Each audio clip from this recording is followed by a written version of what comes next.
The story of the Bell Witch took place from 1817 to 1820 in a small town near Nashville called Red River, Tennessee, which is now known as Adams, Tennessee. What happened here is so terrifying that some folks, even today, refuse to talk about it. This is the story of one of the most well-known hauntings in American history. This is the story of the Bell Witch.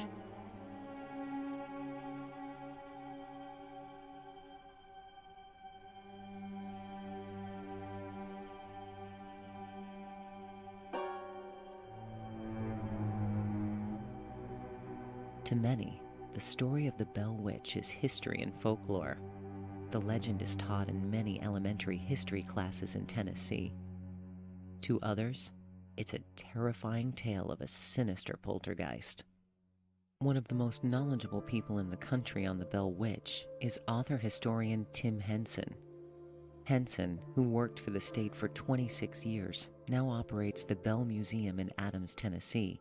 He's also written many books on the subject. I find John Bell still in North Carolina in late October of 1804. He sells 360 acres of land on the Tar River. He had owned a farm there, and he had slaves there. John Bell married Lucy Williams. She married John Bell. Ingram's book says 1782 at the age of 12. I would prefer to think that it's possibly later, since the first child was born in 1790, that being Jesse. There was a man by the name of M.V. Ingram that wrote the authenticated history of the Bell Witch. It was printed in 1894, but he actually started printing the book way beyond that.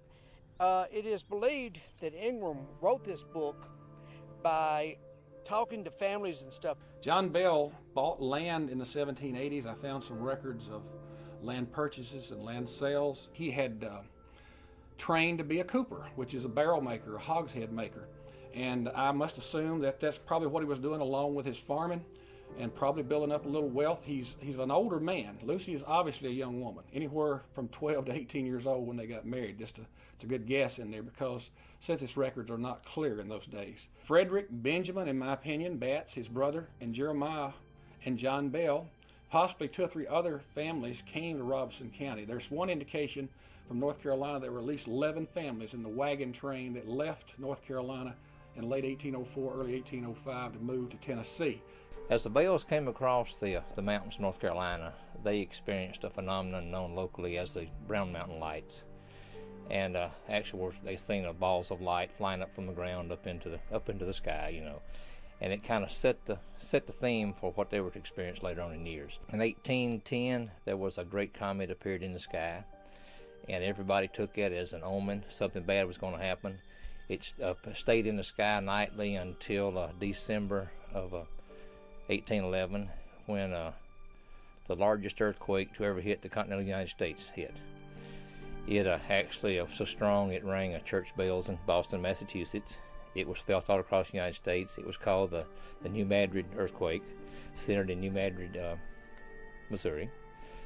It actually made the Mississippi River flow backwards and form Reelfoot Lake up in northwestern Tennessee. If that wasn't enough, in 1815, a large volcano erupted in Indonesia, and it spewed several million metric tons of ash into the air, which resulted in a reduction of the sun in the stratosphere, and it actually caused the year 1816 to be the year without a summer. The cattle starved, all the crops died, corn got up to $10 a bushel, which was like 3 years' wages in 1816. The Bells arrived here. They set up farming. The area was called Red River, and in about the 1830s they got a post office, which lasted until 1866. Prior to that, the Bells, the Johnstons, the Guns, the Forts would have had to go on to Port Royal or to Keysburg, Kentucky to get their mail. And they would have forded the river just below us here, where Sturgeon Creek empties into Red River. Between 1808, 1809, and the time of the legend, most of the record that we have of John Bell is found in the minutes of the Red River Baptist Church of Christ. In 1816, he purchased a slave girl from Benjamin Batts, who also, I believe, as I said earlier, came with the Bells in 1804, 1805 for $100. The minutes say that they called John Bell before the church at that point to find out what the problem was between him and Benjamin Betts. And John Bell states that he has purchased this slave and had a bill of sale for her, but he didn't take possession. Evidently she was a young girl and he left her with her mother for a while. When he went back to get her, Benjamin has changed his mind. He's decided he doesn't want to sell her or that she's worth more. Evidently an argument ensued and the neighbors became aware of it. And John Bell told Benjamin that I'll sell her back to you for $150. But he says in the minutes that he ultimately did sell her back to Benjamin for $120, tore up the bill of sale, and believed at that point that the deal was done. Benjamin goes to Springfield and files a lawsuit against John Bell. And the result was, 2 years later, John Bell was excommunicated from the Red River Baptist Church. I'm going to be one of the few people that will say this. From my research, Kate Betts was the daughter of one John Williams Jr., Lucy Bell's older brother. Some say that Kate Betts was the reason behind the haunting. Betts was a spiteful old woman who believed that she had been cheated in a land purchase by John Bell. She told Bell that she would get even with him and that his family would pay for what he did to her. Kate Betts was a unique lady. She was very much in charge. Back in that day, women didn't do any of the business that men did. They didn't run farming operations or anything like that, and she did. She was very much involved in the affairs because her husband died, and she took over where he left off. She was eccentric, and the ladies didn't like her because she was very outspoken. And one illustration is supposedly happened at the Red River Church when they were having a revival. She always came late. She always traveled with 3 slaves, and they called it Kate Betts' troop. She would saddle her side saddle. No self-respecting woman in those days would straddle a horse, but never get on the horse. And they would walk wherever they were going, always arriving late. She would come in with a loud entrance and make a scene everywhere she went. Kate arrived late one day to church. There was a man by the name of Edwards down on his all fours trying to find salvation, according to Ingram. Kate, instead of going to her pew, goes down front, sits on the back of Mr. Edwards, flattens him on the floor. He begins to holler, "Oh Lord, I'm sinking," believing he's having a religious experience because her hoop skirt has darkened out his eyesight. She sits there. The preacher begs her, Suggs Fort begs her to get off of him. "You're smothering him." She said, "That's fine. He's getting closer to the Lord. Let him suffocate." Some believe that Betts practiced witchcraft and conjured up a spirit to kill John Bell. Ironically enough, the spirit called herself Kate throughout the haunting. According to legend, the first manifestation of the haunting occurred in 1817 when John Bell encountered a strange animal in the cornfield on his property. The animal, described as having had the body of a dog and the head of a rabbit, vanished when Bell shot at it. Afterwards, a series of strange beating and gnawing noises manifested around, and eventually could be heard inside the Bell cabin. There were all kinds of noises like chains rolling down the stairs and scrapings and funny sounds, and it got to be an every night thing, and it was really a torment. They first thought that some of the neighbors were playing pranks on them, so as they got louder and louder, they were keeping the bells up at night. They couldn't sleep. They began to see the strange birds and the animals. Dean began to talk about seeing animals in the field that were big as human beings and could talk, and that was the slave of John Bell Sr. And he told a lot of stories. He talked about, a donkey talking to him. He talked about big birds too, as did the Bell family in general. But Dean told a lot of the stories in the early days. They had a still, and I think some of those stories could have been enhanced a little bit when they'd passed the jug around a little bit, and Dean probably participated in that. Betsy was born in Robertson County, the first child of the Bells to be born here, the one that supposedly the spirit, the witch, the poltergeist, whatever you want to call it, tormented the most. One night she woke up with strange noises in her bedroom, and she started to get up, but her hair was tied in knots around one of the bedposts. She would wake up screaming. They'd go to her room and get a light lit, a candle, whatever they had in those days, a lamp, and her hair would be tied in knots. The covers would be in the floor, and of course she would declare that every time she'd pull the covers up, it would snatch them away from her. It did so many things according to what Ingram wrote in 1894. I guess some of the obvious things were the whelks on Betsy's face, the handprints where it would slap. They would hear the noise, see nothing, but see an imprint of a hand. And then the boys, that's Joel younger, they began to show whelks on their legs and began to scream and holler. And supposedly come down the stairs at night. They would hear strange noises like a rat gnawing on the bedpost, and they'd get up, hold the candle. Of course, they could find no evidence of anything chewing on anything. It was first, Richard declared, it was like rocks being thrown against the outside of the house. And of course, they would try to attribute that to something, limbs, trees, somebody. But when it began to move inside, and the noises were on the inside of the house, is when they began to be very concerned, according to legend. But it loved Lucy, and when Lucy became sick one year, which I believe was in the fall of 1820, it is credited with helping bring her through. She had pleurisy. Dr. Hobson at Port Royal was called. And there was some question as to whether or not she would live, but the spirit would sing her religious songs and coax her along, and dropped hazelnuts on her bed for her to eat, and grapes from the woods from mysteriously would just appear out of the ceiling. And then when she was better, it credited Dr. Hobson with saving her life. All the time this is going on, John Bell's health is deteriorating, and it's tormenting him. It's singing gospel songs to Lucy and cussing John. And this is the way it supposedly acted all the way through this process, almost 4 years. Of course, John swore all of his kids to secrecy. Don't tell anybody about this. This is something we can handle in the family. Nobody needs to know about it. The family was terrified, but kept the problem to themselves for over a year. And then the word got out that these strange things were happening, and so people, especially the Johnston family, being so close, they tried to help in any way that they could.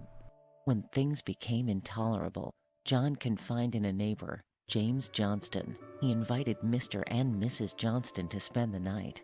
Now, James Johnston, according to Ingram, believes that through prayer and Bible reading, maybe they can get rid of whatever this is. They don't know at the time. And he declares that he will come to John Bell's house with his wife, and they will sit with them and read the Bible and pray, and maybe they'll get rid of this. After several nights of witnessing these strange things, Mr. Johnston suggested that more people should be told, and a committee was formed, and an investigation started. When you hear the term witch, you actually get this mental image in your mind of this old crone wearing a black cloak, black pointed hat, riding a broomstick, That's more or less how we've been ingrained to think what a witch is. So anyway, the Bell Witch was nothing of that sort. Actually, the Bell Witch was not a witch. She was not a ghost. She was not a spirit. The only thing I can think of actually that would best describe what they experienced a witch would be a poltergeist haunting. I do not refer to it as the witch, because I refer to it as the spirit, because in some of the earlier writings it mentions it as the spirit of the Bell family. Most of that stuff was handed down, not by written. It was handed down by stories, just like what the Indians would have done. That's basically what it was done. It was handed down through legend, and that's why most of it, the original stuff, is legend. The Bell Witch was real. By the end of 1817, it had been witnessed by at least one outsider. The Bell Witch became a sensation, and even strangers traveled great distances to visit the Bells, hoping to see evidence of their spirit or demon. Even Andrew Jackson, soldier and future president, claimed to have met the Bell Witch. He and a wagon load of his troops decided to come up from, well, we'd say Nashville today, but really it was the Hermitage area, from the Hermitage, and brought camping gear. They were going to come and stay a while to see what was going on. They had heard about the goings-on at the Bell house. As he nears the Bell property, legend says that his wagon seized up.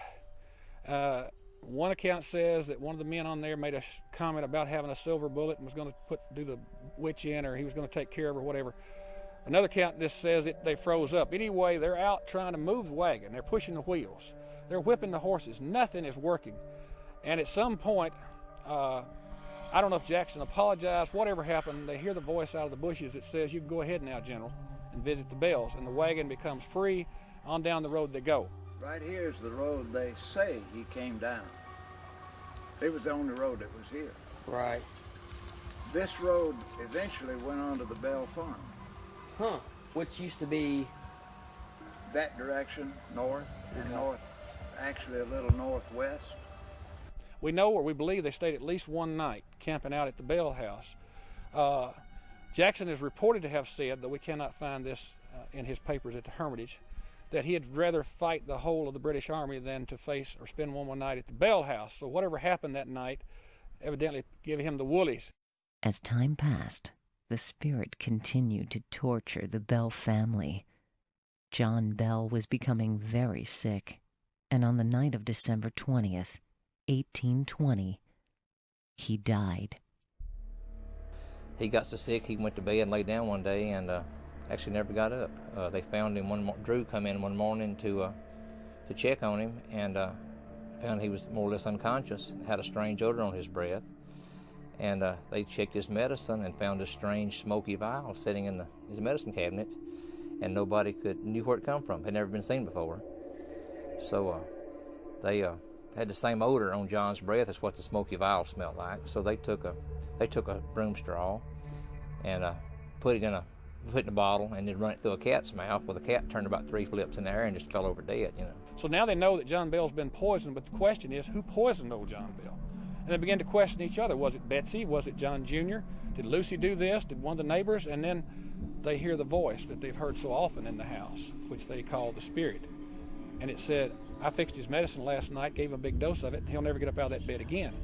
For the first time in American history, a death is blamed on a spirit. Legend says he was brought out here on the hill, back over here to my left, and to be buried.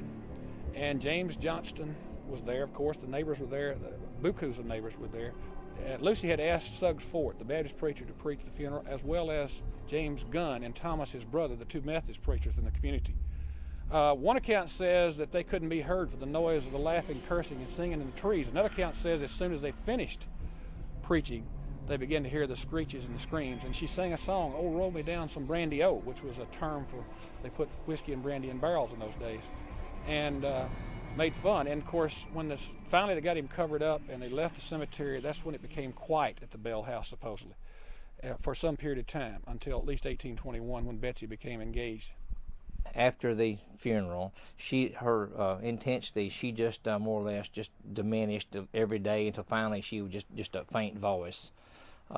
She appeared to John Jr. and told him that she would be gone for a period of 7 years, in which she would appear, which she'd come back. Ingram wrote that things settled down, Betsy got better, and they thought things were over with, until Joshua Gardner asked Betsy to marry him, and that would have been sometime in April, early part of 1821, at which time Richard wrote in his diary, it was like the voice of thunder.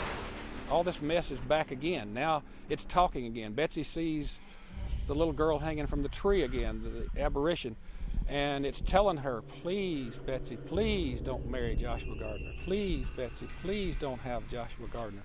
And of course she becomes very nervous again, and legend says that she refused to marry him at that point, either give him back his ring or told him she couldn't marry him. And he moved away. That's what the book says. Betsy was a student of Richard Powell, as was her younger brothers, Joel and Richard. And if you believe his statement, periodically he would visit the Bells and tell Lucy and John how beautiful their daughter was, how intelligent she was, and there seems to be some affection there, even though we know officially he was married to Esther Scott Powell. Their marriage was over the period of time which included the legend of the Bell Witch, which means as he was teaching Betsy and Richard and Joel and all the rest of the Bell children, he was married to Esther Scott. She died in 1821, which was the year that Joshua and Betsy supposedly broke up. The witch supposedly broke up their little escapade, and Joshua moves to West Tennessee.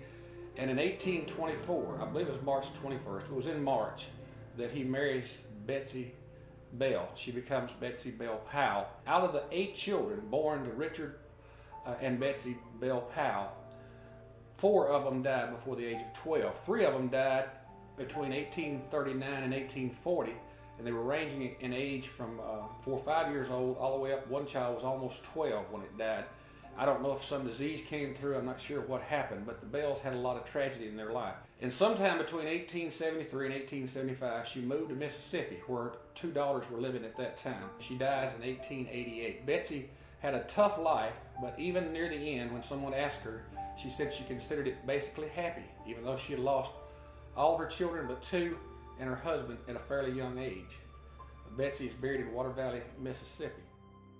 Even today, strange things have happened to people in Adams. Many claim that it's the Bell Witch. I'm the owner of Austin and Bell Funeral Home. I'm 5th generation here. We started in 1842 here in Springfield. Well, actually in Turnersville. Well, it wasn't talked about a lot when I was young. My grandmother was sort of ashamed of it. I guess that was the feel of the family.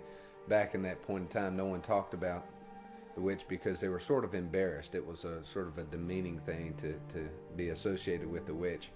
And so I didn't learn a lot about it till later in life. And the Blair Witch Project came out, and this explosion of interest in the Bell Witch came about, and then everybody started talking about it, and it's become sort of a fun thing to do now. We lived there probably off and on maybe somewhere around 20 years. And there was some slave graves out front, and a lot of people, about the Bell Witch, and we heard a lot of things in that old house over the 20 years we were there, and not so much as seeing a lot of things, but hearing a lot of things. There are all kinds of stories all over everywhere, but the only ones that I've ever told are what the 2 women told me. And this is the way kind of that they started. The first thing when they said they'd tell me the story was, they asked me, they said, do you believe in the Bible? And I said, well, sure, yes. And they said, well, do you believe that there were demons? And I said, well, the Bible says there were, yes. And she said, and then they said, well, this is a story of demons who haunted the Bells. And that was a real, maybe a controversial way to tell the story. Of course, I grew up here in Springfield, and I live in my grandmother's house now. And that house, for whatever reason, became a site of having odd occurrences happening. I think the first thing I remember happening was my grandmother, when she lived there. We lived 3 doors up, and she would take a nap in the afternoon, and she called up one afternoon. I happened to be 7 years old at that point in time, and she was really scared, and she asked Dad to come down. So I went down with him, and we went to the house, and we had to get her to unlock the door. She had the door locked, and so we went in, and she was just terrified, and so she said, search the house. So we looked the whole house over, and we didn't know what we were looking for. We checked the windows and under the beds and the closets, and nothing was in the house. And then we came back down, and Grandmother was in the kitchen still scared, and she goes, now look. And we looked, and on the floor were all her china. It was all scattered across the kitchen floor. And she proceeded to tell us that she was upstairs taking a nap, and she heard this crash that woke her, and she came downstairs and saw all her dishes on the floor. And where they came from was a butler's pantry. It was a pantry in between the dining room and the kitchen, and it was in a china cabinet that was built into the wall with locking doors. And when we looked at the china cabinet, all the doors were open, and every piece of china was out of the cabinet onto the floor. Like the Bell Witch Cave, it's always told everybody that goes in the cave not to take any artifacts home with you, because for the bad things that happened to people that did, there's been several instances where somebody would pick up a rock, put it in their pocket, go home with it. Bad things happened to them. Charles Bailey Bell, who wrote the Black Bell Witch book, which is still sold at the museum and in several places, called the Bell Witch of Tennessee, donated a part of John Bell Jr.'s land to the city, which was called Adams Station at that time, to build a high school, or the city of Adams, town of Adams. And in 1912, a high school was built on the property of John Bell Jr.'s. In 1916, they added the 12th grade. Prior to that, you could go from the 1st to the 10th grade. It remained a school of 12 grades until 1949, and then it became just an elementary school and closed in 1975. There have been antique malls and different activities in the building since that time. The city now owns the building, and stories have begun to accumulate of seeing a little girl in a green dress was the first story that I was told. Antique people that owned it 10 years ago keep telling me that they keep seeing a little girl who would come around the corner, they'd see her, then she would dissipate. Long blonde hair, a green dress. And the folks that have it today tell me they feel a presence, they've seen a haunting, but I didn't give it a lot of credence until about 2 years ago when a man came in the museum one day. I worked for the city for 26 years, and one day I look out my window of my office and I see a black Camaro with Montgomery County license. I could see it well, but I couldn't understand why the man didn't get out. So I went out on the porch to see if everything's all right. He jumps out of the car. He says, "Where's the cave? Can I get in the Bell Witch Cave?" And I said, "Buddy, you're at the wrong place. You're at the water department." He said, "You don't understand. I've got to get in the cave." And I said, "Well, what's the problem?" He said, "Last Friday night," which would have been 4, 5, 6 days before, "I came over here and took a tour of the cave, and they warned me not to take anything from the cave. And I took a rock." And he said, "When I got home Saturday morning, my wife left me. Went to work Monday, and I lost my job. And they notified me the day before yesterday they were kicking me out of my apartment." He said, "I got to get this rock back in that cave." I said, "Well, if you just go up the hill and go to the entrance, I'm sure the owner will come out and he will meet you." And sure enough, he did. We could hear different things walking in the house, cabinet doors shutting, voices, and two of my sons live, their bedroom was up over ours, and a lot of things happened to them boys up there. They would, my oldest son, it tried to talk to him, because it more than once it called his name out talking to him, and he was scared of it. I remember in the 70s they did a special on the three famous ghost stories of Tennessee, and the Bell Witch was the third one of this mini-series, and we watched the first two, and then the Bell Witch was coming on, and they started with Andrew Jackson's carriage coming on the property, and as soon as the picture came on, or the show started, the picture went out. The sound was on, but the picture was gone. And when the commercials would come on, we'd see the commercial, and then when it would go back to the show, the picture would go out. Well, we were all upset about it because we had all gathered in the room to watch it. And so Dad called next door to Mr. Moore's house and told him to turn his TV on, and he did, and he had a picture. He said, "Well, you mind if I come over?" He said, "No, come on over." So he went over next door, and as soon as he got in the house, his picture went out. And so we never saw the story. I don't know what was about the story that we weren't supposed to see, but that was really odd. And as soon as the program was over, our TV was working properly again. My youngest son, after my two oldest boys moved up, my youngest son, he lived up there, and I guess it liked him, because it never bothered him. But one of the oddest occurrences I ever had upstairs was in his room was I went up there one evening. I was looking for something that he had borrowed and left it up there in his room. He wasn't at home, so I looked and couldn't find it, and I started to go back down the steps, put my hand on the handrail. And I've always said, "What are you looking for?" And of course that made cold chills all up and down. And I looked around, wasn't a soul in the room. My wife, she was downstairs in the kitchen. And the only thing I could say, I can't find what I'm looking for, so I left in a hurry. I had heard these tales about the Bell Witch all my life, things like that. I'd read the books and everything on it, and I kind of thought, well, you know, all these people have got all these different tales they're telling and all, so I decided to combine a lot of them. Of course, the only information we have on the book is what actually Richard Williams Bell actually wrote down, which was like 40 years after the fact. You know, that's the only documented information we have. So I had to take a lot of that, and the way it was written is kind of hard to understand. So I'll put it in today's language. A lot of that stuff. I added a lot of things myself. But while I was writing this book, I had weird things. I experienced weird things. I'd be sitting there at my computer and just be totally engrossed in writing. And all of a sudden to see somebody walk by the door of the room. Of course I'd look, see who was there, and there'd be nobody there. One thing is, this is the oldest continuous ghost story in America that still lives today.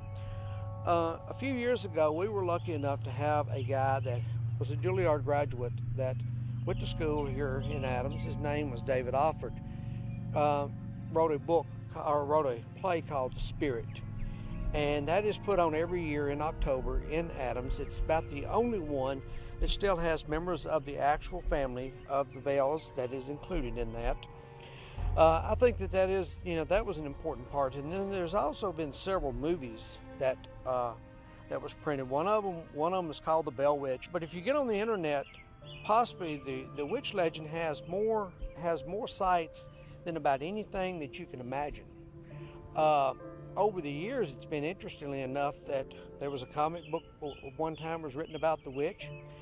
There is one called Fate, which was an old. It started in 1948. They wrote one in 48, which was the second copy of that particular book. It was on UFOs. There was a book called by Mitchum that was printed that the Bell Witch was hung between two worlds, which the book never did do anything, but the Bell Witch was hung between two worlds. And there was three magicians that was going to go and talk to the Bell Witch, and one of them was Harry Houdini. And that book was written in 1934. A guy from Nashville area wrote the very first musical on the Bell Witch that actually was produced in was produced in New York. It was in Carnegie Hall. But it was not first produced there. Actually, it was first produced in 1939 in Nashville. And there was a lady by the name of Dinah Shore who actually played the first Betsy Bell that we know of. That is in newspapers, and it has been written that she actually did portray the part of Betsy Bell in 1939. That was the year she graduated from Vanderbilt University. The movie that came out, The American Haunting, it went all over the world. It brought the legend back here, and I really think that we've had people to come back here to see what Adams is. The first thing that a lot of times they mention, they get to Adams is this it? Because Adams is not a big place. Adams cares about the legend, but it cares about the legend in its own way. It doesn't care whether the world cares about it. It doesn't care whether the world comes here to see it. This is kind of still a private thing, I think, among the people here. A lot of the stories are still handed down through here. We have the cave here, and as you can see behind us, we have Bellwood, which is a cemetery that belongs to the Bell Trust. John Jr.'s land belongs to, John Sr.'s land is in the Bell Trust, but it is off limits to people. John Jr.'s is also off limits to people. And most of the land here was not farmed the exact same way, but this land's been farmed for 200 years.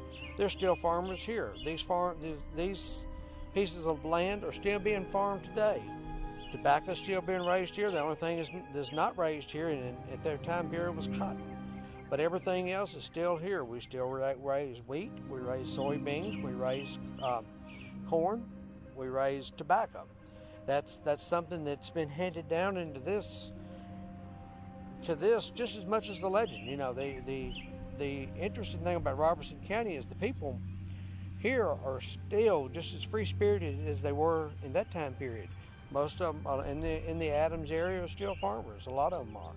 There's not any industry that I know of or any big industry in Adams, Tennessee. The people up here, they care about the legend going around the world, but to them it's still just kind of a local thing. The legend is here. What I wanted to do is I always said that I would collect and bring back every bit of the information that has been written about it. I don't necessarily believe half the crap that's in these books because most of it's crap. I hate to say it that way, but it is. Basically, they reprint the same stuff over and over and over. About 90% of it comes from Ingram's book. They think that when they find the Ingram book, they found something new, but Ingram's been here since 1894. Well, what I wanted to do is I wanted to bring back the legend part, and I also wanted to bring back all the books that I could find and all the writings that I could find on the subject, because one day maybe I might make a library of this. But I just thought it would be an interesting thing to find out how many writings that there are. All these things, we're happy. Adams is tickled to death to have a museum. We're happy and proud of our heritage, our past, and the Bell Witch legend is just a part of our history in the museum at Adams, Tennessee. When I went away to college, I had absolutely nothing happen to me, and the ones that I know that have been away have not had any stories that have occurred. Most of the stories happen here in Robertson County and the surrounding area around here.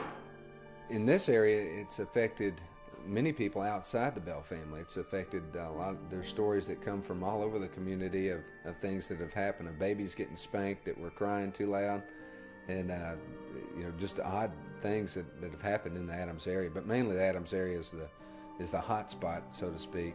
I don't know if it's because of the cave and the proximity to the house and the story, but most of the stories happen in the county, and they happen to men, women, children, everybody. I've always been, during the process of this documentary, just kind of on the fence about, whether the whole Bell Witch hauntings really happen and stuff like that. I've heard about past Bell Witch productions, like films that have been made about it and so forth, and that they've had problems and, on-set accidents and stuff like that, just kind of weird things. And I was, kind of wondering and expecting something similar to happen to us, maybe, just to validate for me personally that, this is something that's really going on. Nothing happened the whole duration of shooting, and, I told Zac, the producer, I was just basically like, well, maybe after, all these years, the Bell Witch actually wants publicity now. I don't know. I mean, she seems to be letting us get by just fine. Until, of course, I got to the whole editing process, and then that was a different story. When we got back to Nashville, where I was editing, most of the editing just went pretty smoothly. I mean, everything was fine. There wasn't any strange things going on until there was a week where I was pretty much almost done with the cut, almost done, ready to have it finished. I was going to burn it on the DVD, and the hard drive I was using to basically store the entire documentary on kept shutting down. It would shut off when I would try to move the documentary to DVD for viewing, so Zac, the producer, could see it, and we could speak on it and finalize it. And I could not get it burned, and it took me literally the entire day just trying over and over and over again to burn this documentary to DVD, and the hard drive kept shutting down. It would just go to sleep or something. I'm not sure what it was that it was doing. So I got frustrated and mad, and I just gave up for the day, and I was going to come back to it the next day. So in the meantime, while all this is happening, I'm having a lot of trouble sleeping. I mean, I have probably the worst insomnia I've ever had during this week. I mean, for no reason. I mean, I'm not doing anything different in my schedule that would cause such a thing. Days go by, and I'm still attempting to burn this DVD, and it just will not burn, and I don't understand why. And I'm frustrated, and I'm tired, and I'm just thinking to myself, you know what? Maybe, just maybe, the Bell Witch has a hand in this. I mean, she's been pretty quiet. She's kind of left us alone through the whole process of this documentary, but now she's all of a sudden feeling like picking on us while we're at the home stretch of finishing the documentary. Well, and to make matters worse, I got really sick while I was editing, almost, closing in on the end of it, which is unusual because I'm one of those people that never gets sick. I get sick probably once every 6 or 7 years, and all of a sudden I got really sick, and I had a bad fever, and I couldn't move, and it was terrible. And that was another red flag that was making me think, maybe the Bell Witch has a hand in this. I don't know, but yeah, that was a little bit alarming to me. I mean, it may just be nothing more than a technology failure of some freaky kind, but it's kind of fun, since we're actually working on a documentary about the Bell Witch, that our production could be in fact haunted by the Bell Witch, and that's very interesting. The story of the Bell Witch remains one of America's most frightening ghost stories. What really happened in these woods? Was it a spirit, a poltergeist, or the work of a demon? Whatever the case, this story will never be forgotten and will be talked about for generations. Really, it never was solved. And even to this day, we don't know what went on, what didn't go on, what was real and what was not real. Legend states that if you stand alone in a dark room, look into the mirror and say, "I hate the Bell Witch," 3 times, she will appear in the reflection of the mirror.